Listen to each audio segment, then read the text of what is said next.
Hi y'all, my name's Anne-Marie Yatsula, and I'm doing my presentation on constitutional rights within disaster policy.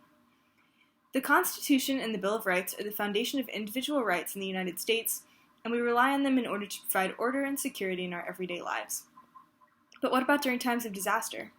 Chaos and the displacement of people due to disasters makes following a legal framework difficult. In this presentation, I'm going to talk about the principles that guide protecting individual rights in disaster and trace a case of individual rights and disaster in the aftermath of Hurricane Katrina.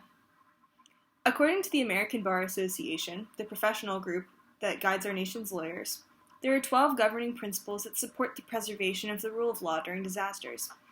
Many of these principles relate to things we've already studied, like cooperation between levels of government, but some are specific to the justice system.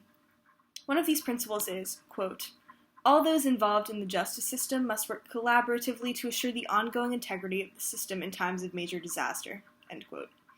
Some of the ways to ensure the operation of the justice system include planning how to continue court operations, how to preserve records, share personnel and information, and how to house incarcerated people. Additionally, the ABA notes that, quote, in times of major disaster, the requirements of the Constitution must be respected, particularly with respect to criminal prosecutions.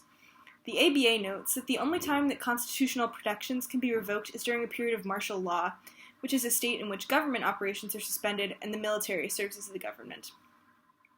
So how are these principles practiced, or not practiced? In 2005, Hurricane Katrina struck the Gulf Coast and caused massive damages to the city of New Orleans, killing more than 1,000 people and putting much of the city underwater. There was a general sense of lawlessness and chaos, and the government response was criticized for many, many reasons. According to the Bill of Rights Institute, it is possible that every amendment included in the Bill of Rights was infringed upon in the name of safety and security for victims of the storm, which was the primary goal of the recovery effort. In thinking about what each amendment is designed to do as compared to the actions of the government, many questions arise. A prevalent issue that received a lot of media coverage during the aftermath of the hurricane was the seizure of firearms by local law enforcement officials. While these law enforcement officers were executing these seizures to ensure safety and order at storm shelters, gun owners felt that they were losing the ability to protect themselves with the firearms they were allowed under the Second Amendment. In 2008, the National Rifle Association and the Second Amendment Foundation sued the city of New Orleans for abridging the right to bear arms. The city argued that the federal law, the Bill of Rights, did not apply in this case because, quote, the right to keep and bear arms has never been recognized as a fundamental individual right, end quote. The lawsuit was eventually dropped when the city set up a program to return guns to their owners, but the questions surrounding the Constitution and disasters still remain. Does the safety of the population outweigh the rights of a few? Thank you all so much.